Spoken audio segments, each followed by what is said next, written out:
ఉమ్మడి ఆదిలాబాద్ జిల్లాలో రికార్డు స్థాయిలో నమోదవుతున్న కనిష్ట ఉష్ణోగ్రతలతో చలి తీవ్రత పెరుగుతోంది. గత 10 రోజులుగా సింగిల్ డిజిట్ ఉష్ణోగ్రతలు రికార్డవుతున్నాయి.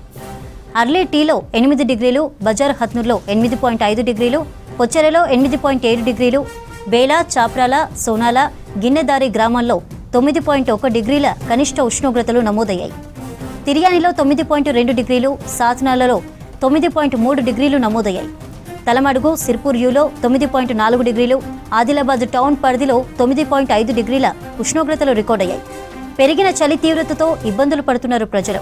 మరింత సమాచారాన్ని అంజయ్ అందిస్తారు. ఆదిలాబాద్ జిల్లాపై చలి పంజా విసురుతుంది. ప్రధానంగా రికార్డు స్థాయిలో అత్యల్ప ఉష్ణోగ్రతలు నమోదవుతున్నాయి. అత్యల్ప స్థాయి ఉష్ణోగ్రతలు నమోదు కావడంతో ప్రజలు తీవ్రమైన ఇబ్బందులు పడుతున్నారు. ముఖ్యంగా అత్యల్ప స్థాయి ఉష్ణోగ్రతలు తెలంగాణ రాష్ట్రంలోని ఏదైతే ఉమ్మడి ఆదిలాబాద్ జిల్లాలో టెంపరేచర్స్ లోయెస్ట్గా రికార్డ్ అవుతున్నాయి. ముఖ్యంగా ఉమ్మడి ఆదిలాబాద్ జిల్లాలోని అర్లీటీలో 8.8 డిగ్రీలు, అదేవిధంగా బజారత్నూర్లో 8.5 డిగ్రీలు, పొచ్చెరలో 8.7 డిగ్రీలు, సోనాలలో 9.1 డిగ్రీలు, బేలాలో 9.1 డిగ్రీలు, గిన్నెదరిలో 9.1 డిగ్రీలు, చాప్రాలలో 9.1 డిగ్రీలు, తిర్యానిలో 9.2 డిగ్రీలు, సాత్నాలలో 9.3 డిగ్రీలు, లోకారిలో 9.4 డిగ్రీలు, తలమడుగులో 9.4 డిగ్రీలు, సిరుపూర్ యూలో 9.4 డిగ్రీలు, ఆదిలాబాద్ అర్బన్లో 9.5 డిగ్రీలు, ఆదిలాబాద్ కలెక్టరేట్ ప్రాంతంలో 9 అత్యల్పంగా టెంపరేచర్స్ లోయెస్ట్ స్థాయిలో రికార్డు కావడం జరిగింది. ముఖ్యంగా ఉమ్మడి ఆదిలాబాద్ జిల్లాలోని ఏ ప్రాంతాన్ని చూసినా, అదేవిధంగా ఏ గూడాన్ని చూసినప్పుడు కూడా చలి పంజా విసురుతుండడంతో ఆదివాసీ బిడ్డలు వణికిపోతున్నారు. ముఖ్యంగా మనం ప్రస్తుతం ఒక గూడెంలో ఉన్నాం. ఈ గూడెంలో కూడా ఆదివాసీ బిడ్డలందరూ కూడా చలితోని తీవ్రమైన ఇబ్బంది పడుతున్నారు. చిన్నపిల్లలు చూడొచ్చు. చిన్నపిల్లలందరూ కూడా ఒక ముసుగేస్తే ఏ విధంగా పరిస్థితి ఉంటుందో ఆ విధంగా ముసుగేసుకొని చిన్నపిల్లలు కొనసాగుతున్నారు. అదేవిధంగా చలి నుంచి రక్షించుకుంటున్నారు. అదేవిధంగా ఎవరైతే వృద్ధులు ఉన్నారో వృద్ధుల పరిస్థితి కూడా మరింత దయనీయంగా మారింది. ముఖ్యంగా ఉదయం అదేవిధంగా సాయంత్రం పూట చలి పంజా విసురుతుండడంతో ఎవరైతే ఆదివాసీ బిడ్డలందరూ కూడా చలి నుంచి రక్షించుకోవడానికి తీవ్రమైన అవసరపడుతున్నారు. ముఖ్యంగా చలి మంటల వద్దనే కూర్చుంటున్నారు. ఉదయం ఏదైతే 9 గంటల వరకు కూడా చలి మంటల వద్దనే ఉంటున్నారు. చలి నుంచి రక్షించుకోవడానికి ఎవరైతే వారు చలి మంటలు కాచుకుంటున్నారు. అక్కడ చూస్తున్న ఎవరైతే చిన్నపిల్లలు ఉన్నారో వారు ఆ చిన్నపిల్లలు చలిమంట వద్ద చలి నుంచి రక్షించుకోవడానికి ఏర్పాట్లు చేసుకుంటున్నారు. ముఖ్యంగా ఏదైతే ఏ వస్తువును ముట్టుకున్నప్పుడు కూడా చలి తీవ్రత పెరగడం వల్ల హిమాన్ని మరిపిస్తుంది. అదేవిధంగా శీతలంగా ఉంటుంది. ఒకవైపు శీతల గాలులు వీస్తున్నాయి. దాంతో ఆదివాసీ బిడ్డలందరూ కూడా ఉదయం పూట ఏవైనా శీతల వస్తువులు ముట్టుకోవాలంటే కూడా వంకుతున్నారు, జంకుతున్నారు. అదేవిధంగా పంట పొలాలకు వెళ్దామంటే కూడా భయపడుతున్నారు. అందరూ కూడా ఒక చోట గుంపులుగా మంటలు వేసుకొని చలి నుంచి రక్షించుకోవడానికి ఏర్పాట్లు చేసుకుంటున్నారు. అదేవిధంగా ముఖ్యంగా ఈ శీతలం ఏదైతే చలి వల్ల శీతలం పెరిగింది, అదేవిధంగా హిమం లాంటి మంచు కురుస్తుంది. అట్లాంటి పరిస్థితుల్లో నీళ్లను వేడి చేసుకొని తాగుతున్నారు. అదేవిధంగా నీళ్లు ఏ పదార్థాలు ఏదైతే ఉదయం పూట ఏవైతే శుభ్రం చేసుకోవడానికి బోళ్ళు కానీ, అదేవిధంగా మిగతా ఏమైనా బట్టలు ఉతుకునే వాటిని కూడా ఏదైతే వేడి నీళ్లతో శుభ్రం చేసుకుంటున్నామని వీళ్ళు చెప్తున్నారు. అయితే చలి తీవ్రత ఎట్లా ఉందనే అంశాన్ని వారిని అడిగి తెలుసుకుందాం. బాగా ఎక్కువ ఉంది. ఒక 4-5 డేస్ నుంచి అది విపరీతంగా ఆదిలాబాద్ జిల్లాలో బాగా చలి ఉంది. అంటే ముఖ్యంగా ఎట్లాంటి ఇబ్బందులు పడుతున్నారు, ఏ విధమైన అవస్థలు పడుతున్నారు? బయటికి వెళ్ళాలంటే 9 తర్వాతనే వెళ్ళొచ్చు. సేన్లకు వెళ్ళాలంటే చాలా ఇబ్బందిగా అవుతుంది. చాలా విపరీతంగా చలి ఉంది. బయటికి వెళ్ళలేక మంటలు పెట్టి 9 దాకా ఇంట్లోనే ఉండే పరిస్థితి ఉంది.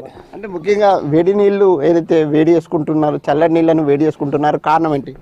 అంటే చలికి తట్టుకోలేక వేడి నీళ్ళ తాగుతాము, వేడి నీళ్ళతోనే స్నానాలు చేస్తాము.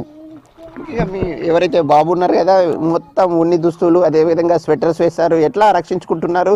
ఎట్లా పిల్లలు ఏమైనా వణుకుతున్నారా? అవును సార్, బాగా వణుకుతున్నారు. వాళ్ళు చలికి బయట వెళ్ళాలంటేనే కష్టంగా ఉంది. ఇది ఈ అన్న చెప్తున్నమాట. ముఖ్యంగా చలి తీవ్రత వల్ల తాము తీవ్రమైన ఇబ్బందులు పడుతున్నారు. ముఖ్యంగా చలి తీవ్రత వల్ల వేడి నీళ్లు చేసుకొని ఇతర బోళ్ళు అదేవిధంగా మిగతా ఏవైతే వాడుకోవడానికి తాగడానికి కూడా వేడి నీళ్ళనే తాగుతున్నాం. ముఖ్యంగా హిమంలాగా నీళ్లు ఉంటున్నాయి, చల్లగా ఉంటున్నాయి. అందువల్లనే నీళ్లను వేడి చేసుకున్నాయి తాగుతున్నామని చెప్తున్నారు. ముఖ్యంగా ఈ చిన్నపిల్లలందరూ చూస్తుంటే కూడా ప్రతి ఒక్కరు కూడా ఎవరైతే ఈ స్వెటర్స్ కానీ అదేవిధంగా ఏవైతే మఫ్లర్స్ అదేవిధంగా కొంతమంది పిల్లలు ఎవరైతే పెద్దలు కానీ వాళ్ళు ఏదైతే దుప్పట్లుగా కప్పుకొని కూడా వారు చలి నుంచి రక్షించుకోవడానికి ఏర్పాట్లు చేసుకుంటున్నారు. అయితే ఇది ఇక్కడున్న రైతులందరూ కూడా వారు తీవ్రమైన ఆవేదన వ్యక్తం చేస్తున్నారు, ఆందోళన వ్యక్తం చేస్తున్నారు.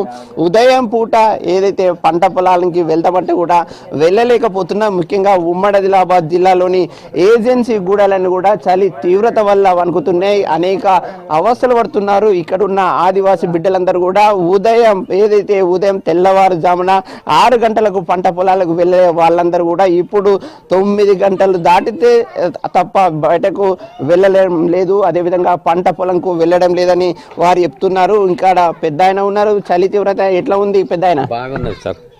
చలి తీవ్రత అంటే 7 నుంచి అయితే బాగా పిల్లగాళ్ళు పెద్దోళ్ళు మంటలు కూర్చుండి అంతా ఉంటాము.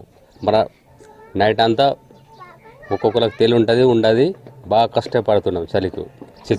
కడుపు నిండా నిద్ర పోనివ్వట్లేదు చలి, కడుపు నిండా తినకుండా అదేవిధంగా కంటి నిండా నిద్రపోకుండా ఇబ్బంది పాలు చేస్తుందా? అట్లా కూడా చేస్తున్నది.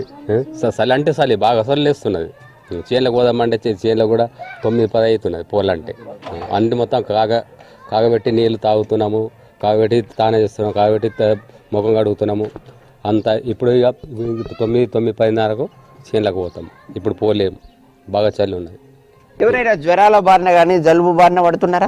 ఇప్పుడైతే ఏ పర్లేదు సార్. ఇప్పుడైతే మంచిగా ఉన్నారు పిల్లగాళ్ళంతా, పిల్లగాళ్ళు పెద్దోళ్ళు అన్ని మంచిగా ఉన్నారు. ఇప్పుడైతే మంచిగా ఉన్నారు. కానీ పొద్దున అంటే సాయంత్రము 7 గంటల నుంచి పిల్లగాళ్ళు పెద్దోళ్ళు అంతా గుంపులు మంటలా కూర్చుంటారు. ముఖ్యంగా ఈ సంవత్సరం ఉన్న చలి తీవ్రత గత ఏడాదితో పోల్చి చూసుకుంటే ఎక్కువ ఉందా తక్కువ ఉందా? ఎక్కువ ఉంది ఈ సంవత్సరం బాగా ఎక్కువ ఉన్నది చలి. కెమెరామెన్ విఠల్తో అంజయ్య, V6 న్యూస్, ఆదిలాబాద్ జిల్లా.